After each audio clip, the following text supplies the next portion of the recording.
Here's the thing about galactic empires. Reputation is everything. You can lose ships, territory, even entire fleets and recover given enough time and resources. But once your reputation takes a hit, that damage lingers for generations. Dylan's real threat wasn't military destruction of their fleet. He'd already demonstrated he could disable their weapons and compromise their systems. The actual leverage was far more damaging. Total reputational annihilation across known space. He promised to tell every 2-bit pirate and minor empire about their vulnerabilities. Not just the technical specifics, but the entire humiliating story. The mighty Vraxian dominion brought to its knees by one human ship. A vessel named after petty spite, defeating a million-strong armada through creative problem-solving and basic cybersecurity awareness. The narrative would spread faster than any military intelligence report, becoming cocktail party gossip in diplomatic circles and cautionary tales in military academies. Military defeat can be recovered from. The galaxy understands ships get destroyed and battles get lost. But shame is permanent. Zex faced becoming a generations-long cautionary tale about arrogance and poor preparation. Not the noble commander who fought bravely against overwhelming odds, but the admiral who got outmaneuvered by a human complaining about coffee. History would remember him as the officer who brought 1 million soldiers to a conflict that was ultimately decided by default passwords and unpatched software. The choice became clear between temporary embarrassment and permanent ignominy. They could accept the humans' terms, the financial penalty, the data sharing, the training requirements, and maintain some dignity through compliance. Or they could risk having their humiliation become eternal galactic legend. One path offered eventual recovery of standing. The other guaranteed eternal mockery. Humanity understood that in the information age, perception becomes reality. The actual military capabilities mattered less than how the story would be told across the galaxy. Facts would get embellished, details would be exaggerated, but the core narrative would remain. The Vraxians thought they were conducting a standard invasion and found themselves in a conversation about beverage preparation that ended with their entire military infrastructure compromised. The resolution leveraged psychological pressure rather than physical force. While their weapons were temporarily disabled, their reputation faced permanent damage. The human wasn't just winning a battle, he was shaping historical perception of the entire conflict. Future generations wouldn't remember the 1 million soldiers or the advanced warships. They'd remember the empire that got schooled in basic IT security by a species that hadn't even achieved interstellar travel a century earlier. Zex had to weigh immediate, tactical concerns against long-term strategic consequences. Saving face now might mean losing standing forever. The human had crafted terms that offered a path to recovery through compliance while making the alternative unthinkably damaging. It was brutal diplomatic judo, using their own reputation against them as leverage. The Vraxians finally understood they weren't dealing with a military commander following standard protocols. They were dealing with a species that treated information warfare as seriously as ship-to-ship combat. While they'd been preparing for kinetic engagements, the human had been preparing the narrative that would define this encounter for centuries to come. Their reputation became the battlefield, and they were losing badly without firing a shot. Let me start by saying the Council appreciates good paperwork. They received 2 documents after the encounter that told the whole story without needing additional explanation. The first was an impeccably formatted apology from the Vraxians that followed every diplomatic protocol to the letter. Proper letterhead, appropriate honorifics, carefully measured language admitting certain regrettable misunderstandings while avoiding any direct acknowledgement of defeat.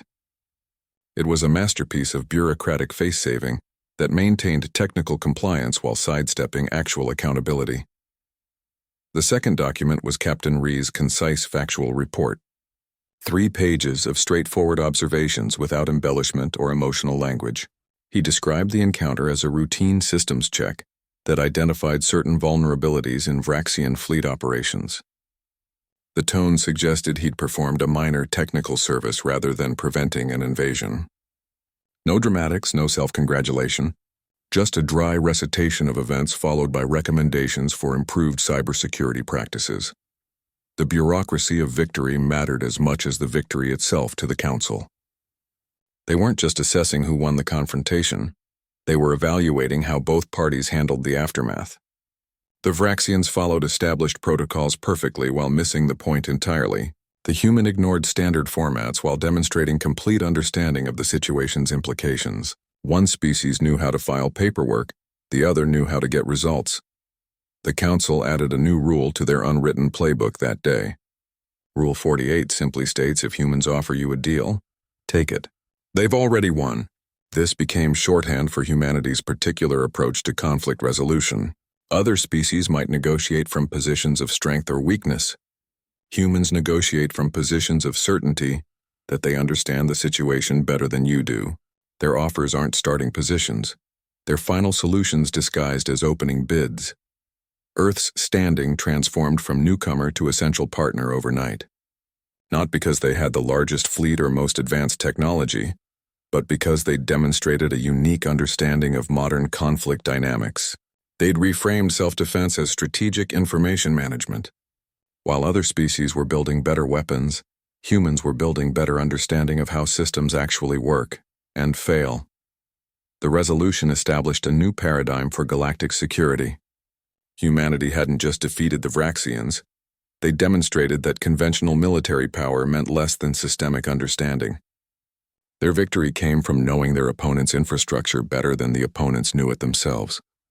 The Council recognized that this particular skill set made humans uniquely valuable as security partners rather than threats. They'd turned a potential invasion into a case study in modern conflict resolution without firing a single kinetic weapon. The paperwork told the story better than any battle report could have. Perfectly formatted apologies facing ruthlessly efficient factual reporting, established protocols meeting pragmatic effectiveness. The Council understood that when humans get involved, the traditional rules might not apply, but the outcomes would be thoroughly documented. You know, humans turn every crisis into a business opportunity. Earth suddenly found itself in demand as security consultants from species that had been watching the Vraxian incident unfold. The same empires that feared humanity also wanted to hire them. It was the ultimate demonstration of pragmatic self-interest winning over ideological concerns. When you've seen someone dismantle a million-soldier armada with basic cybersecurity knowledge, you either try to destroy them or hire them before someone else does. They demonstrated the ability to find vulnerabilities nobody else could see, not through superior technology or secret intelligence, but through understanding how systems actually work in practice, rather than theory. The Vraxian incident became their best marketing case study without them even trying. Potential clients would mention the confrontation, and human consultants would just nod and say they could perform similar assessments on their systems. No bragging, no dramatic retellings, just calm assurance that they could identify critical weaknesses. Humanity offered penetration testing as a galactic service with a simple value proposition. We'll find your weaknesses before your enemies do. They'd take your systems apart, identify every vulnerability, and provide a detailed report on how to fix them. The pricing structure was transparent. The methodology was documented, and the results were guaranteed. They turned their particular talent for finding flaws into a profitable enterprise that made everyone safer while making humanity wealthier. It was brilliant and terrifying simultaneously. They'd essentially created a protection racket with better marketing and actual value delivery. Species could either risk having humans find their vulnerabilities during a conflict, or pay them to find those same vulnerabilities during peacetime. The choice became obvious once you understood the alternative. Nobody wanted to become the next Vraxian case study discussed at diplomatic functions. What made it particularly humiliating was the simplicity of the attack. No advanced technology, no secret weapons, no hidden capabilities. Just basic cybersecurity hygiene failures that any junior systems administrator should have caught during routine maintenance. The human hadn't defeated them with superior firepower. He'd defeated them with better operational security practices. Their mighty war machine brought low by forgotten passwords and unpatched software. The resolution was staring at them from every display on the command deck. Their tactical advantage had evaporated not because the human had better technology, but because he'd paid more attention to their technology than they had. While they'd been focused on acquiring newer weapons and larger ships, he'd been studying how their existing systems actually worked, or in this case, how they didn't work properly. Every gun emplacement, every missile battery, every point defense system that had been their guarantee of victory was now a potential liability. The human could trigger malfunctions, redirect targeting, or simply shut everything down at will. Their overwhelming force had become their greatest vulnerability because they'd forgotten to maintain basic security protocols. The lesson wasn't about military strategy. It was about the importance of changing default passwords and applying security patches. The Vraxians had built the most powerful military force in their sector, but they'd neglected the boring administrative work that keeps systems secure. Their focus on visible strength had blinded them to invisible weaknesses. The human hadn't needed to match their firepower. He just needed to understand their systems better than they did. It turned out that when you buy your military software from the lowest bidder and don't maintain it properly, even one determined programmer can become an existential threat. Let me start by saying, humans think in networks, not hierarchies. They see systems as interconnected webs rather than command structures. While the Vraxians were busy counting ships and soldiers, Dylan was mapping relationships between systems. His million targets weren't physical objects you could see on a tactical display. They were points of failure scattered across the entire Vraxian fleet. Software vulnerabilities, hardware dependencies, logistical choke points. The kind of things that don't show up on standard military assessments but become critically important when someone knows how to exploit them. Humanity's real invention wasn't a new weapon system. It was a targeting methodology that treated entire fleets as collections of interconnected systems rather than individual ships, distributed algorithms that could identify every vulnerability simultaneously across millions of nodes. One human sitting in a beat-up Corvette could coordinate attacks across an entire armada because he understood how the pieces fit together. The scale of the engagement became irrelevant when you could target systemic weaknesses rather than individual units. The Vraxians thought in terms of centralized command and linear engagements. Their entire tactical doctrine assumed organized resistance following predictable patterns. They expected fleet actions, pitched battles, orderly surrenders. Humans think in terms of emergent system behavior and nonlinear outcomes. They look for pressure points where small actions can create disproportionate effects. While the Vraxians were planning how to defeat opposing ships, the human was planning how to make their own systems work against them. Their entire military doctrine became obsolete in that one conversation. Centuries of tactical development rendered useless by a species that approached conflict from a completely different angle. The Vraxians had been preparing for the last war while humanity was inventing the next one. They'd optimized for direct confrontations, while the human optimized for systemic disruption. It was like bringing a sword to a conversation where the other person had invented grammar. You could see the confusion spreading across the command deck. Officers kept looking at their tactical displays showing overwhelming superiority, then at each other, then back at their displays. The numbers said they should win. The math worked in their favor, but the human's calm confidence suggested he was playing with different variables entirely. Their sensors showed one ship. Their experience said that meant certain victory. Their growing unease suggested they might be missing something fundamental about how conflicts actually work in the modern galaxy. The resolution was staring them in the face from every console on the bridge. Their weapons systems kept flickering on and off under the human's control.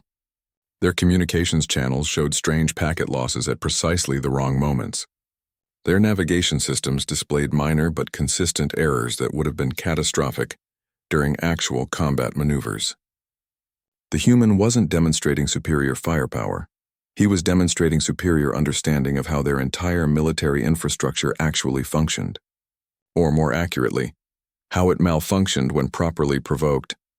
They were fighting the last war while humanity had moved on to something completely different. The Vraxians thought they were engaged in a military standoff. The human was conducting a systems penetration test with live subjects. Their concept of victory involved surrender documents and territorial concessions. His concept involved demonstrating how completely he understood their technology better than they did. It was less a negotiation than a particularly pointed instructional demonstration about the importance of proper cybersecurity hygiene. You know, humans have this talent for bureaucratic humiliation that transcends military conquest. Dylan presented terms that sounded like corporate policy violations rather than surrender demands. The Vraxians expected territory concessions or resource allocations, the traditional spoils of war. Instead, they got what amounted to performance improvement plans for galactic-scale misconduct. The first demand was 10 million galactic credits for emotional distress. Not reparations for military losses or infrastructure damage. Emotional distress.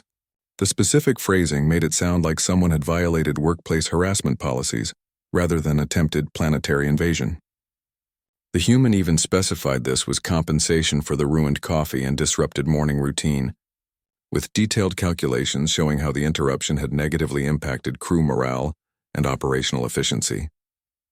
Second, all Vraxian tactical data handed over to the Galactic Council. Not just current fleet positions or weapon specifications, but historical battle records, training manuals, procurement contracts, everything. The demand included provisions for regular compliance audits and mandatory disclosure of future tactical developments. It essentially turned their entire military apparatus into an open book for galactic oversight, with humanity as the designated auditor. Third, Zex himself had to attend a 40-hour seminar on galactic charter law, not a brief orientation or diplomatic meeting. A full 40-hour training session covering proper interspecies engagement protocols, rules of civilized conflict, and appropriate first contact procedures. The human specified this had to be completed within standard business hours over 5 consecutive days, with comprehension testing at the conclusion.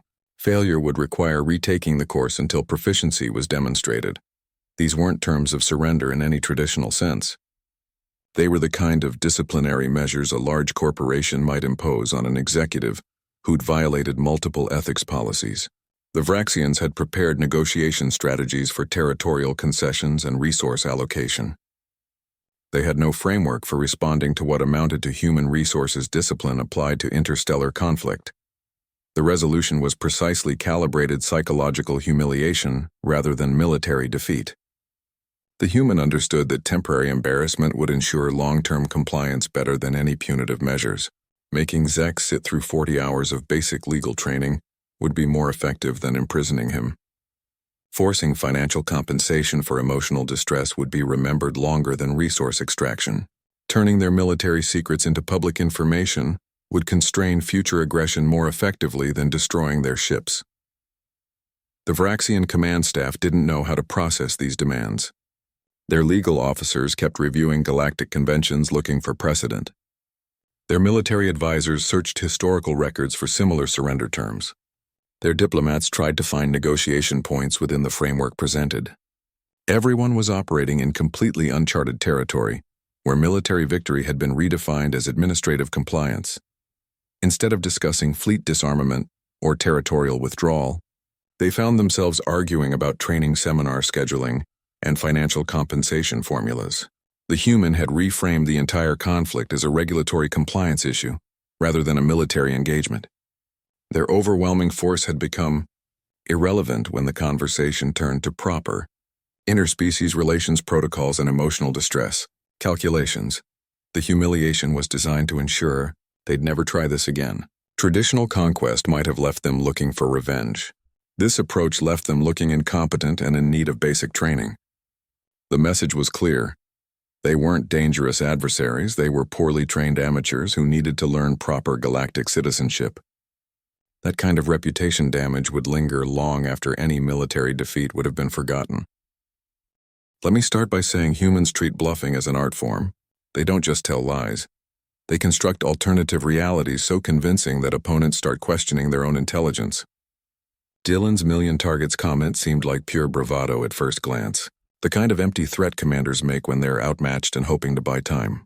It should have been transparently obvious that one ship couldn't possibly engage 1 million soldiers. But he spoke with absolute certainty about capabilities. His tone carried the weight of someone stating simple facts rather than making threats. There was no hesitation, no dramatic pause for effect, just calm assurance that the math worked in his favor. The Vraxian command staff kept checking their sensor readings, convinced they must be missing something. Their tactical displays showed one ship. Their intelligence reports confirmed no hidden reinforcements. Yet the humans' confidence suggested they were overlooking something critical.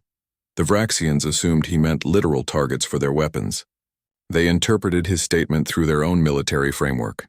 One ship, one commander, limited firing solutions. Their tactical computers calculated engagement probabilities based on standard combat parameters. They couldn't conceive of another interpretation because their entire military doctrine was built around tangible assets and measurable force.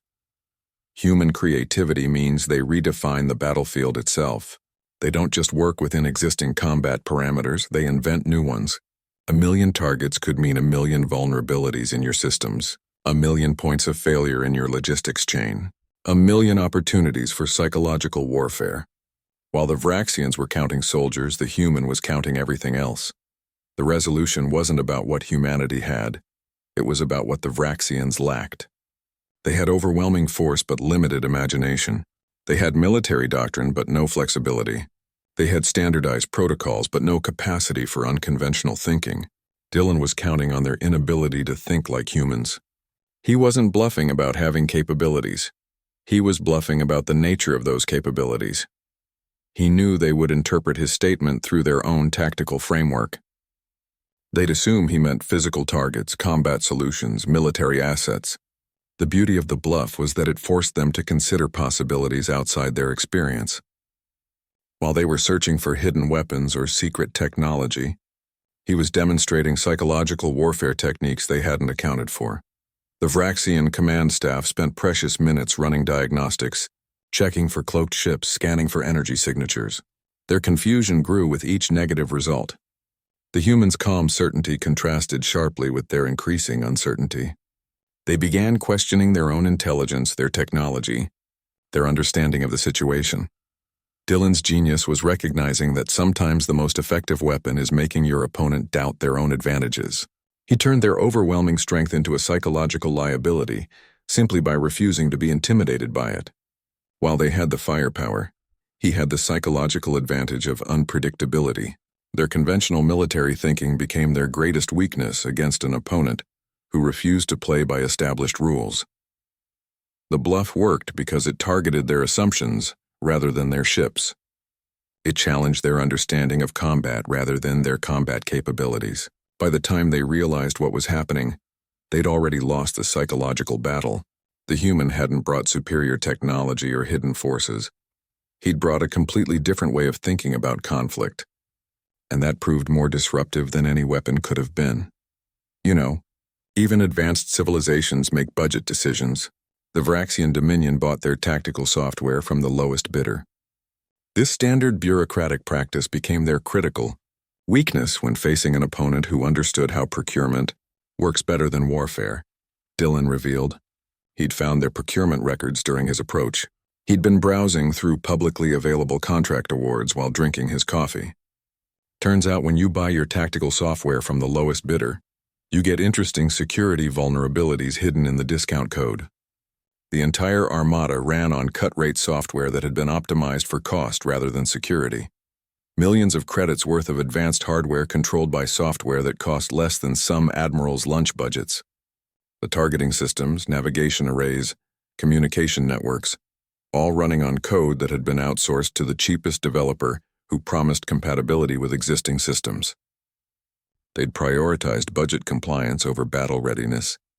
Humanity's advantage came from understanding bureaucracy, not technology. While other species were developing better weapons or faster ships, humans were studying procurement processes and contract law. They realized that advanced civilizations still have accounting departments that prioritize quarterly savings over long-term security. The back office becomes the front line when you know where to look. The Vraxians had outsourced their security to whichever contractor offered the best price per line of code. Their entire military infrastructure depended on software developed by companies that had won contracts through competitive bidding wars, where the lowest price usually won. Not exactly the foundation for galactic domination when facing an opponent who reads fine print for fun. You could see the realization dawning on the Vraxian command staff. Their tactical officers kept glancing at their consoles like they were seeing them for the first time. All that advanced hardware, all those sophisticated systems, all running on software that some junior accountant had purchased because it came in under budget. The human hadn't hacked their systems through technological superiority. He'd simply read the procurement notices and knew where to find the cheap locks. It was the ultimate bureaucratic humiliation. Their military might defeated not by superior firepower, but by understanding how purchasing departments work. The human had turned their cost-saving measures into critical vulnerabilities.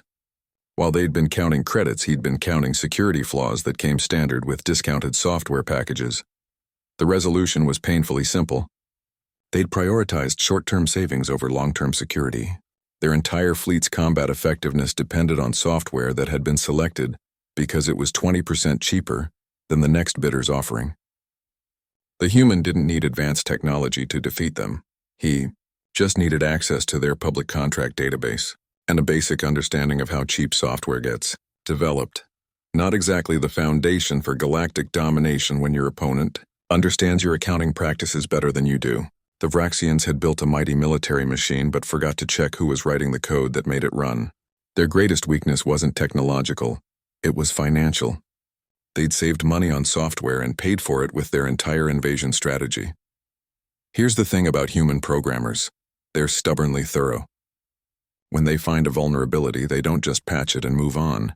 They explore every possible permutation, test every conceivable edge case, and document everything with the obsessive attention of someone who's been burned by sloppy code before.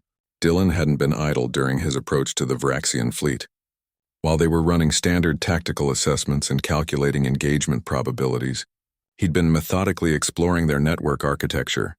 He'd injected 6 million lines of code into their systems during what the Vraxians considered a standard approach vector. The hack wasn't sophisticated zero-day exploitation or some advanced AI-assisted penetration. It was just basic vulnerabilities anyone should have patched years ago. Default administrator credentials that nobody changed. Unencrypted data transmission between systems. Backdoors left open for maintenance access that never got closed. The kind of security oversights that get highlighted in basic IT training seminars. He demonstrated his control by turning their targeting systems off and on, like testing a light switch. One moment the entire fleet's weapons would go offline, the next they'd come back online pointing in random directions.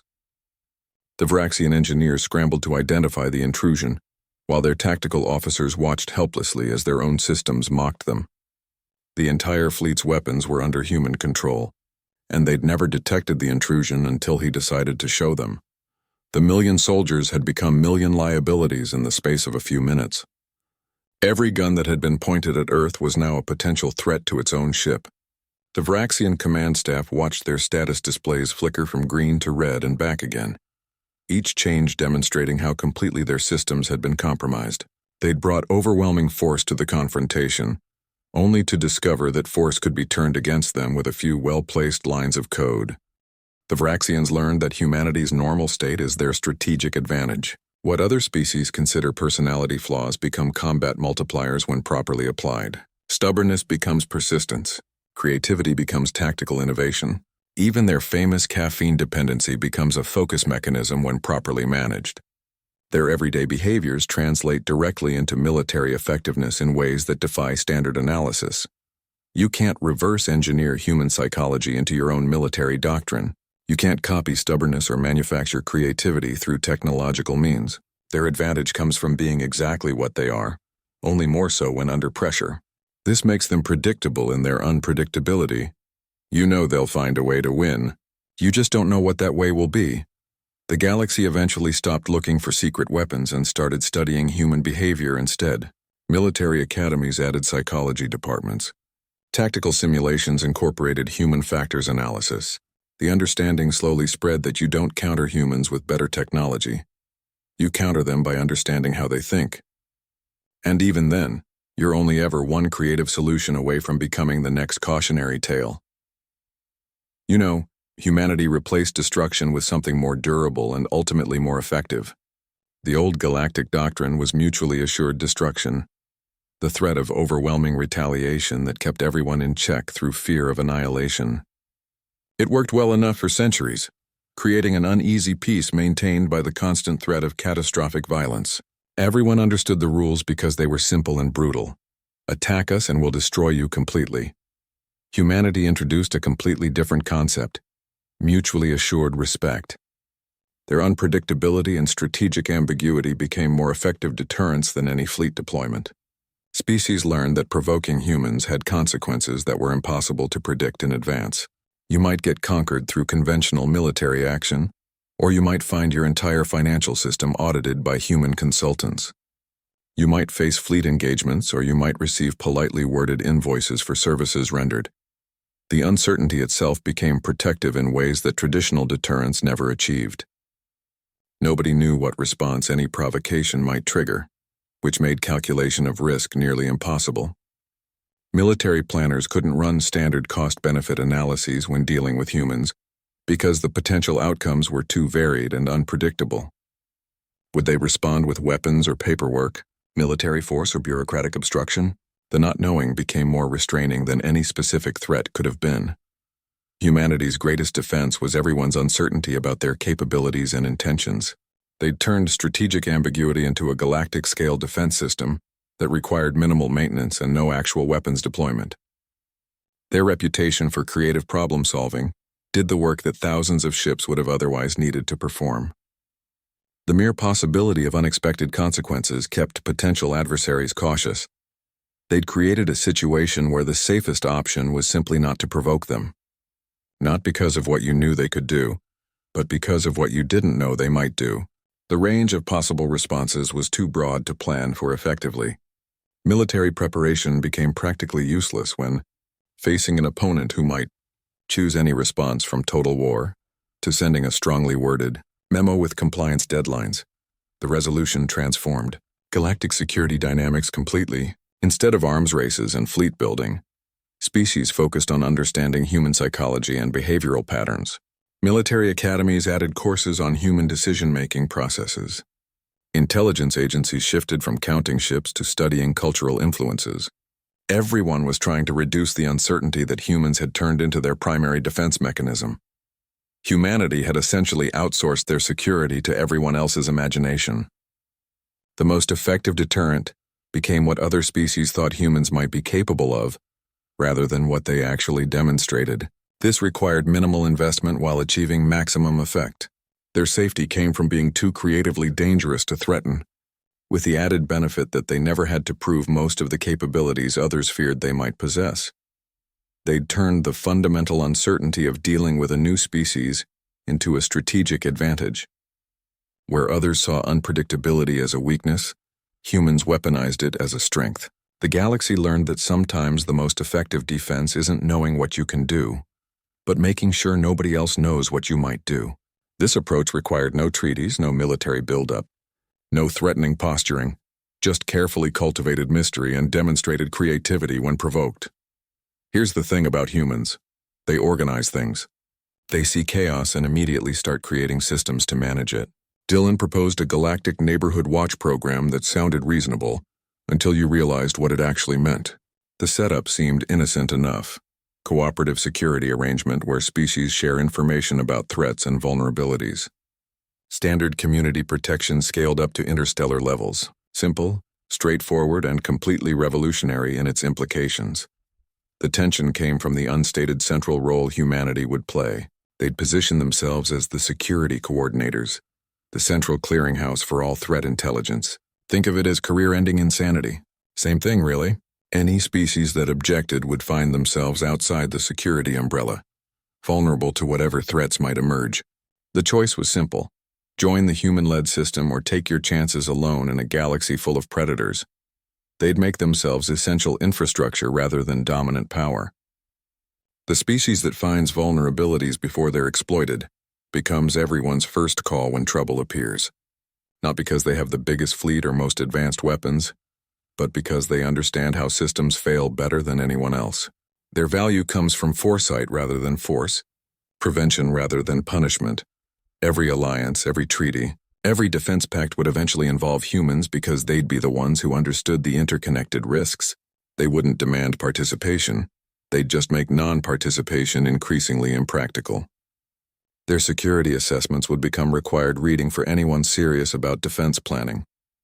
Their consultants would become mandatory hires for major infrastructure projects.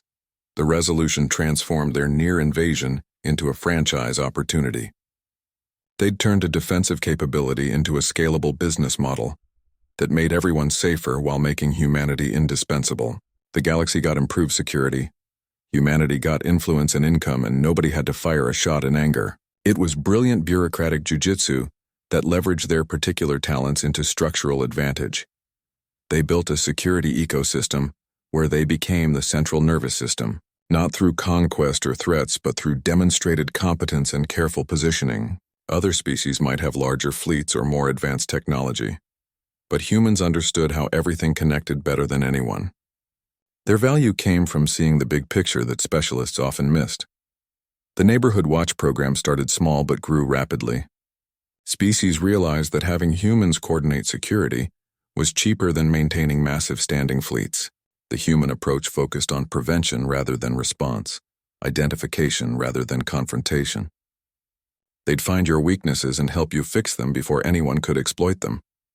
Humanity had essentially turned their stubborn creativity into a galactic service industry. They weren't selling protection. They were selling peace of mind through proactive vulnerability management. Their consulting fees were less than the cost of rebuilding after an attack, their assessments more valuable than any weapon system. They'd created a market for security that only they could properly serve. The franchise model expanded through demonstrated results rather than aggressive marketing. Each successful prevention became another case study, each thwarted threat another testimonial.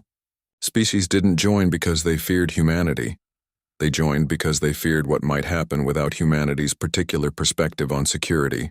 The uncertainty of facing unknown threats became more frightening than the certainty of working with humans.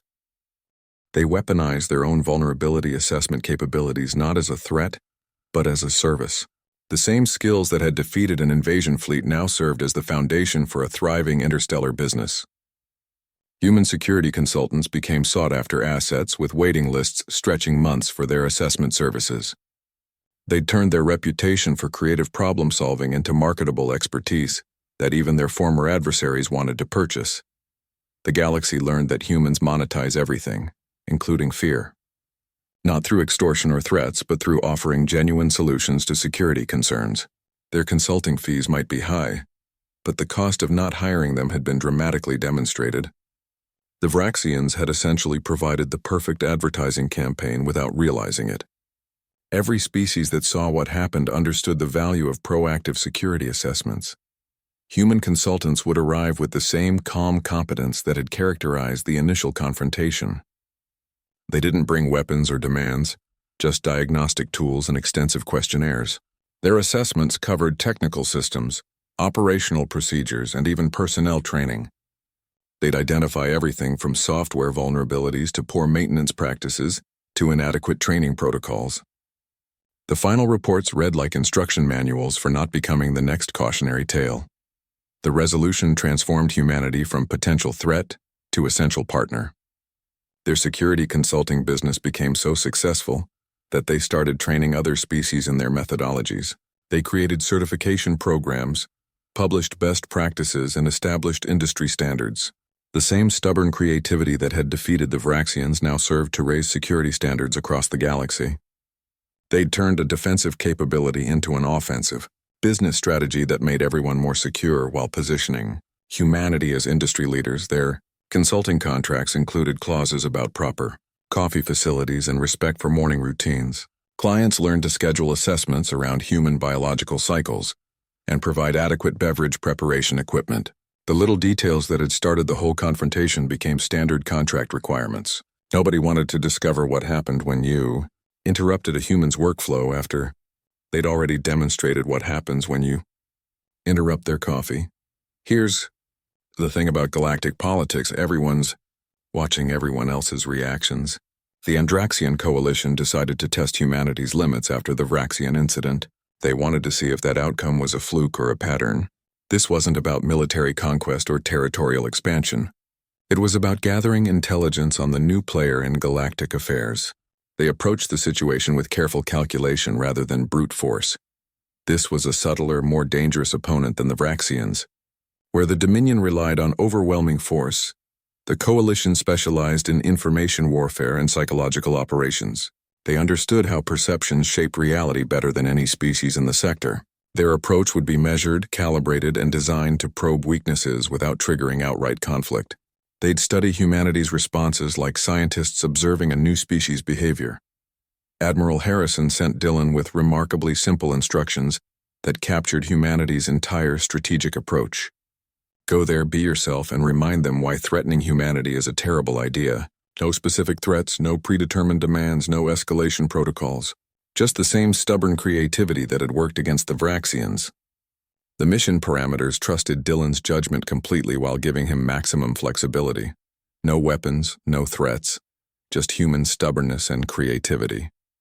The Andraxians expected either conventional diplomacy or military posturing. What they got was a conversation that kept circling back to systemic vulnerabilities and unintended consequences. Dylan didn't discuss military capabilities or territorial boundaries. He talked about supply chain dependencies, information architecture weaknesses, and the psychological impact of uncertainty. He framed everything as casual observation rather than confrontation. The mission was to avert war without triggering another crisis. Humanity's diplomatic footprint was expanding through calculated risk and demonstrated competence.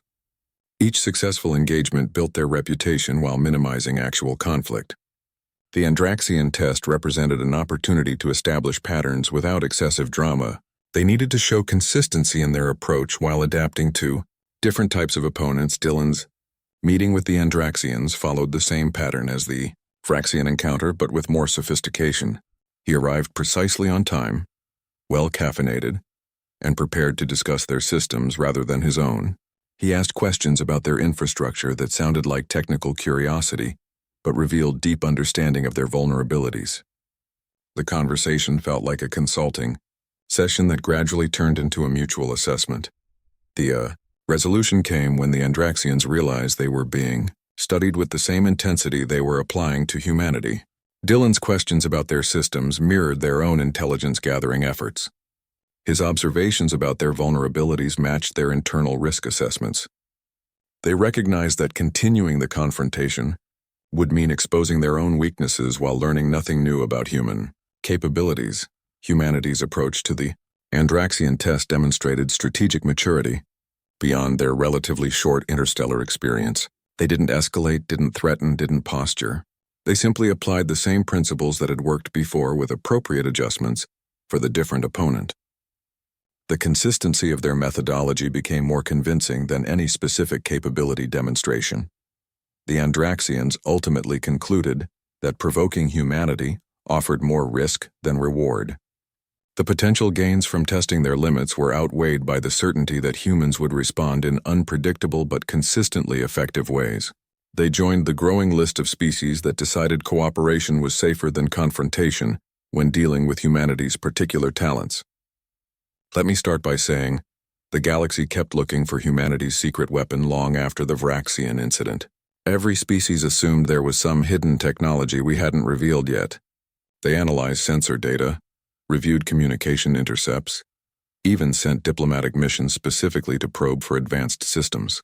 The prevailing theory was some kind of quantum computing breakthrough or AI-assisted tactical system that allowed one ship to outthink an entire fleet.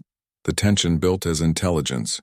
Agencies kept searching for the advanced weapon or AI system that must explain humanity's effectiveness.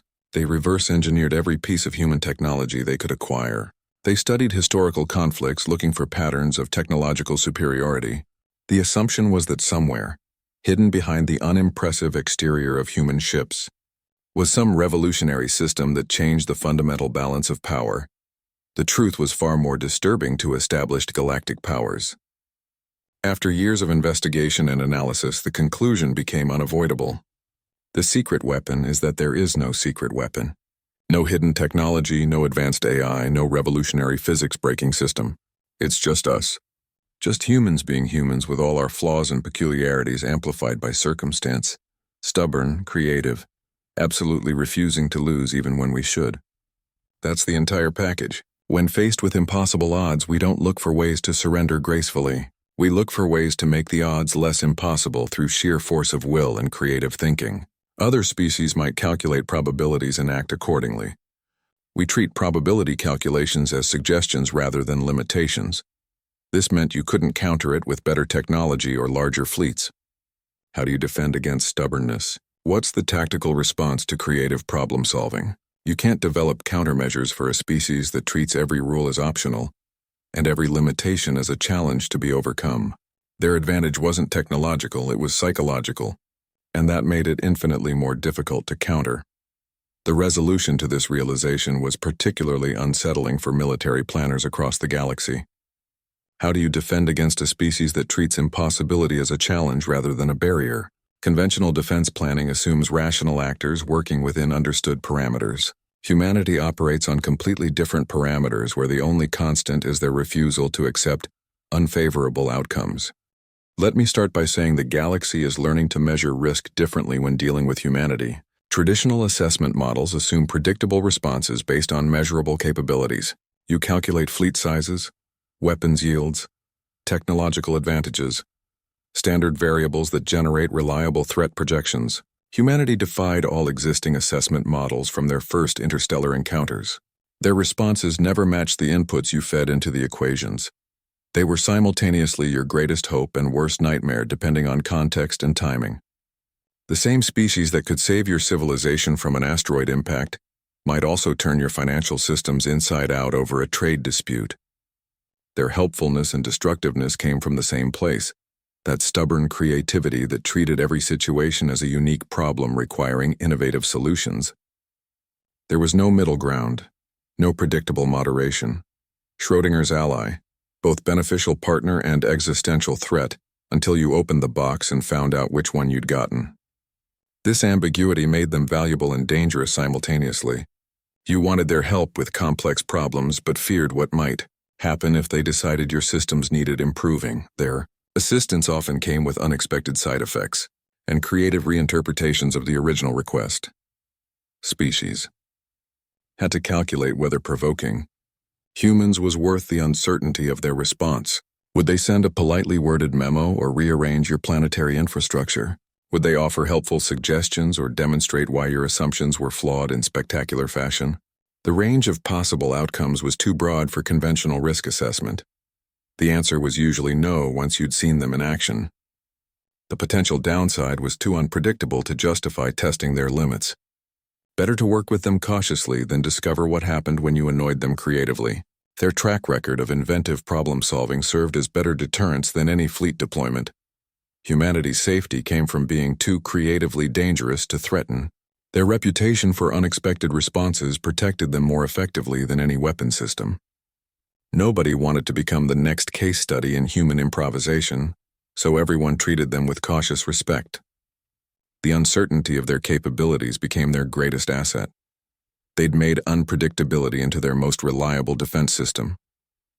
Where other species invested in better ships or stronger shields, humans invested in being creatively unreadable.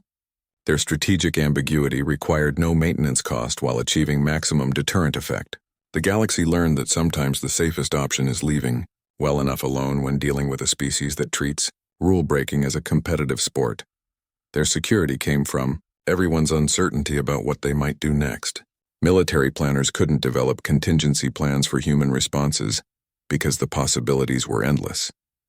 Diplomatic corps couldn't prepare standard negotiations protocols because humans kept rewriting the rules. The only certainty was that they'd approach every situation differently, making preparation practically impossible. This strategic unpredictability created a protective bubble around human interests. Species might consider challenging them, but the risk calculation always came up negative. The potential gains were never worth the uncertainty of the response. Humanity had essentially outsourced their security to everyone else's imagination, and it turned out to be remarkably effective and cost-efficient. The galaxy isn't learning to fear humanity. It's learning to partner with them on their unique terms. Their true strength isn't some hidden weapon, but that stubbornly creative spirit that treats impossibility as a personal insult. They keep redefining the rules even as they play the game, and that's precisely what makes them indispensable. You don't defeat that kind of ingenuity. You adapt to it. Their unpredictability became their greatest asset, and their refusal to lose turned into the galaxy's most reliable guarantee. Sometimes the best defense is just being too creatively annoying to mess with. The Vraxians learned Rule 48 the hard way that day. Never negotiate with uncaffeinated humans. It's one of those lessons that gets passed around diplomatic circles as a cautionary tale. The human capacity for focused annoyance becomes a force multiplier when their chemical equilibrium gets disrupted. An uncaffeinated human isn't just irritable. They're unpredictably inventive in their responses to provocation. Their first strategic error was assuming this was a standard military engagement. They approached it like putting down a rebellion or conquering a minor system. They brought overwhelming force and expected either submission or conventional resistance. What they got was a conversation about water temperature and extraction times that completely derailed their invasion timeline. The Vraxian command staff kept waiting for the discussion to turn to actual military matters, while Dylan explained the importance of preheating the brewing vessel. The entire interaction became a case study in cross-cultural misinterpretation. The Vraxians saw a military standoff. The humans saw a ruined morning routine that needed addressing before any other business could be conducted. Two completely different frameworks for understanding the situation, with the human stubbornly refusing to acknowledge the conventional power dynamics. He wasn't being defiant in the usual sense. He was just prioritizing his personal inconvenience over their entire invasion force. You know, when you have overwhelming military force, you lead with it. That's basic Vraxian doctrine. Announce your strength immediately to demoralize the opponent. After several minutes of listening to coffee brewing techniques, Zex Thorin finally remembered he commanded 1,000,000 soldiers. He decided to cut through the nonsense with what should have been the conversation-ending statement. His delivery was textbook perfect. The deep voice, the dramatic pause, the unblinking stare into the visual pickup. I have 1,000,000 soldiers. That phrase had worked on 17 different species across 3 star systems. It usually gets immediate compliance, sometimes outright panic. Opponents start calculating surrender terms or making desperate counteroffers. The math is too overwhelming to ignore. But Dylan didn't react like any species they'd encountered before. No fear, no surrender, no desperate bargaining for better terms. He didn't even blink. There was just this calm assessment of the statement, like someone evaluating a particularly interesting math problem. The kind of look you give when you're working through an equation that suddenly became more complex than you anticipated. He took a slow sip from his mug, and I should note the mug had a cartoon bird on it that said, "This might be coffee," in cheerful letters, then set it down with careful precision. The entire Vraxian command staff waited for the expected reaction. Their tactical displays still showed overwhelming superiority. Their weapon systems remained locked on target. Everything indicated they held all the power in this exchange. Dylan's response reframed the entire conflict in 6 words. Good. I have 1,000,000 targets. He said it with the same tone someone might use to confirm they brought enough chairs for everyone at a party.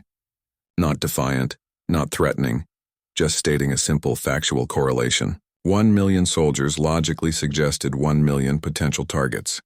The mathematics checked out. The Vraxian commander suddenly found himself in a conversation he didn't understand. His tactical training covered surrender negotiations, combat operations, even psychological warfare. Nothing in his extensive experience prepared him for this. The human hadn't refused the premise of their overwhelming force. He'd simply accepted it as part of a different equation entirely. You could see the confusion spreading across the command deck. Officers glanced at each other, then at their displays, then back at their commander. Their tactical computers kept showing victory probabilities near 100%, but the human's calm. Acceptance of their numbers suggested he knew something they didn't. The certainty in his voice didn't match the tactical reality. They were observing. It was the moment the Vraxians realized they might be playing a different game entirely. They thought they were engaged in military negotiations. The human seemed to be operating under a completely different set of rules. His response suggested he wasn't assessing their force as a threat, but as a collection of opportunities. Each soldier represented not just combat power, but a potential vulnerability. The conversation had shifted from a surrender demand to something much more interesting. The human had taken their greatest strength and treated it as a feature rather than a bug. He'd accepted their numbers without argument, while simultaneously changing what those numbers meant in the context of their engagement. The Vraxians kept waiting for the other shoe to drop while realizing the human might be wearing completely different footwear. Here's the thing about humans. They're remarkably self-aware about their limitations. Dylan decided to explain exactly what made humanity dangerous, and it wasn't what the Vraxians expected. They'd prepared for technological secrets or hidden fleets, some advanced weapon system they hadn't accounted for.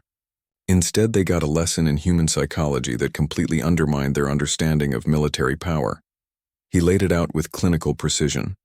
Not superior technology, not overwhelming numbers, not even particularly advanced weapon systems, just two simple traits that every human possesses to some degree: stubbornness and creative problem solving. The combination sounds almost trivial until you see it applied at scale against an opponent who thinks in conventional military terms. The Vraxians kept waiting for the reveal of the real weapon. Their tactical officers scanned for hidden ships. Their engineers looked for energy signatures. Their analysts searched databases for classified human technology. They were so focused on looking for hardware advantages that they missed the software running in the human brain. The actual strategic advantage was psychological, not technological. We're really, really good at being stubborn and finding creative ways to hurt things that piss us off. That's it. That's the entire package.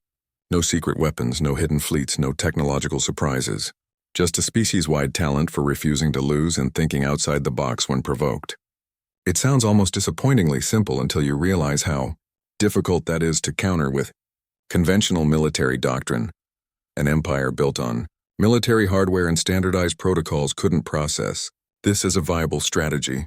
Their entire command structure was designed to counter tangible threats: ships, weapons, fortifications. How do you develop countermeasures against stubbornness? What's the tactical response to creative problem solving? Their computers could calculate missile trajectories and fleet formations, but they couldn't model human ingenuity under pressure.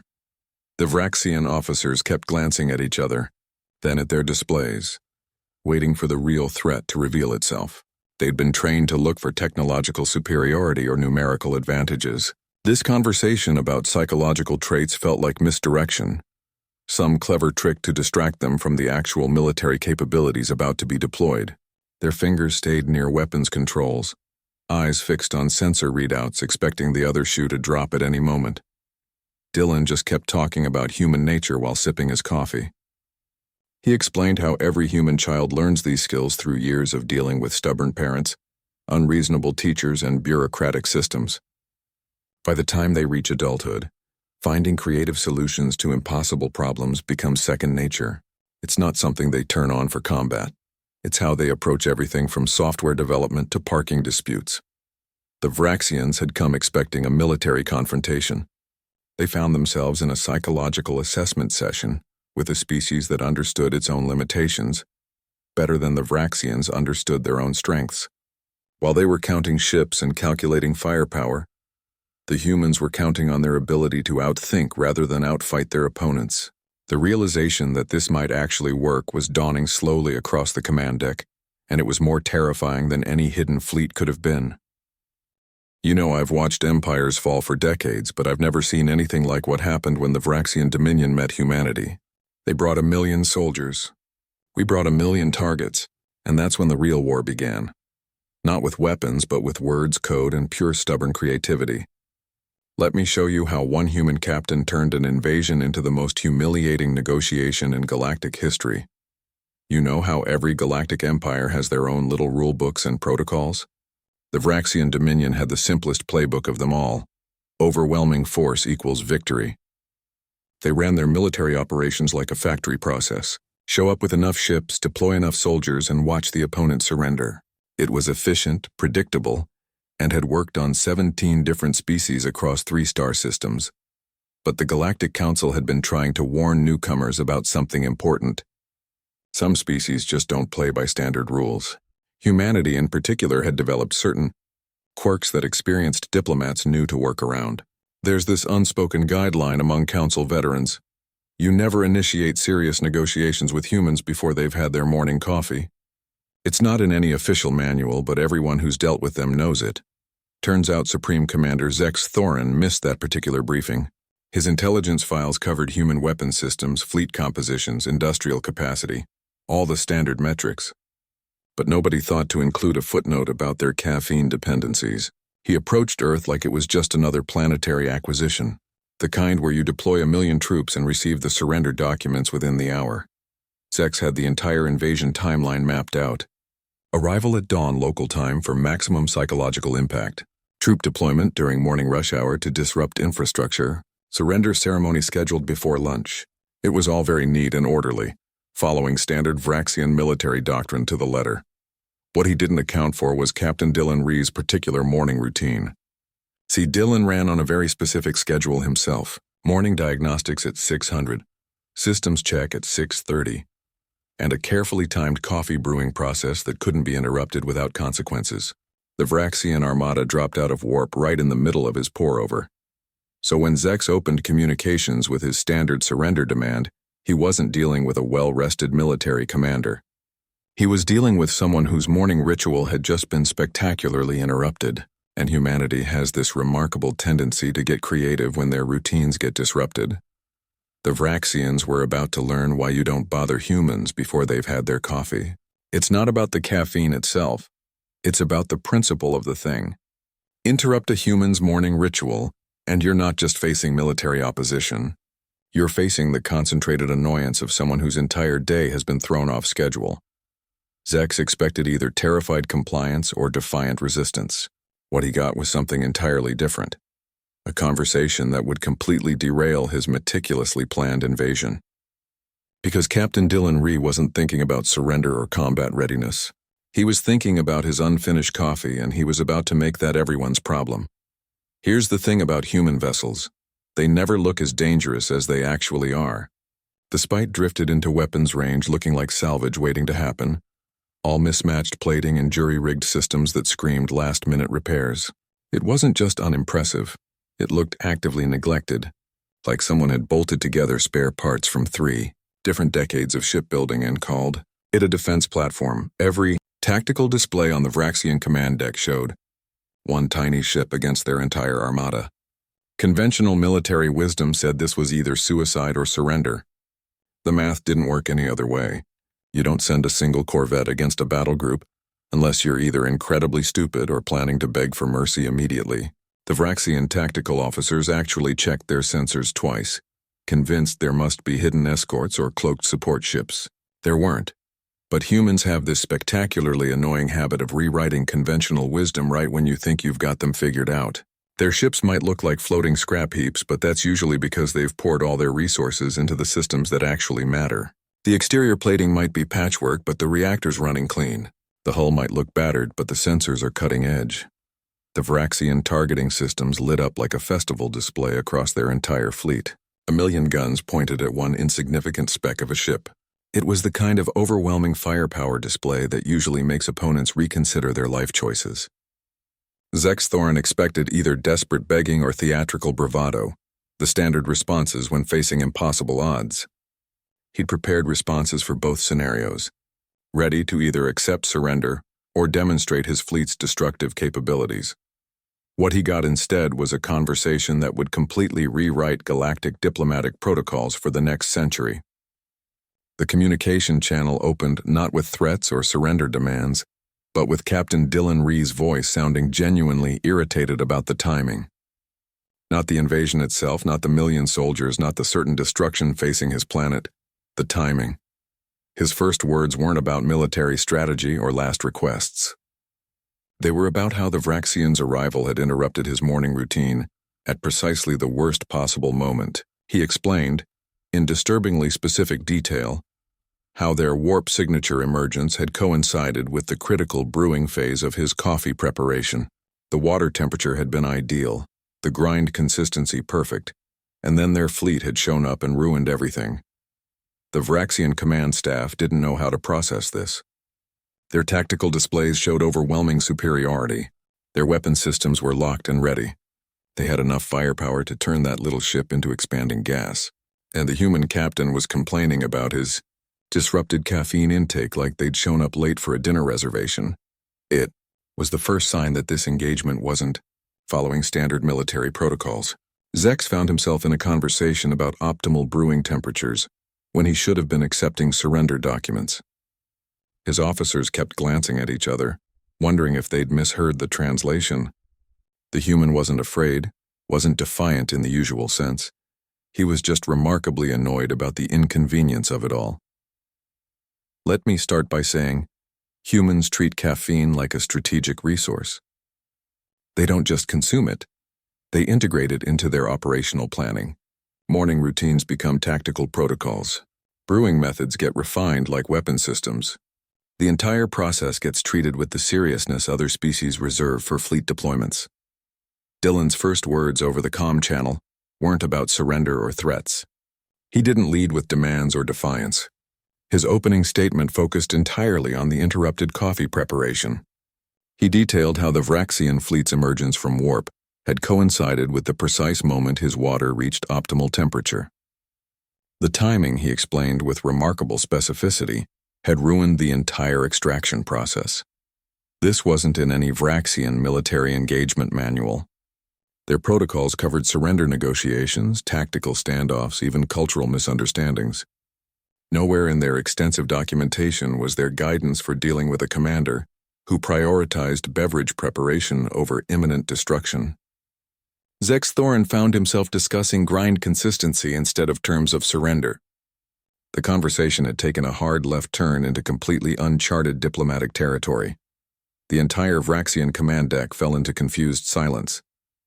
Officers glanced at each other, then at their displays showing overwhelming firepower superiority, then back at each other.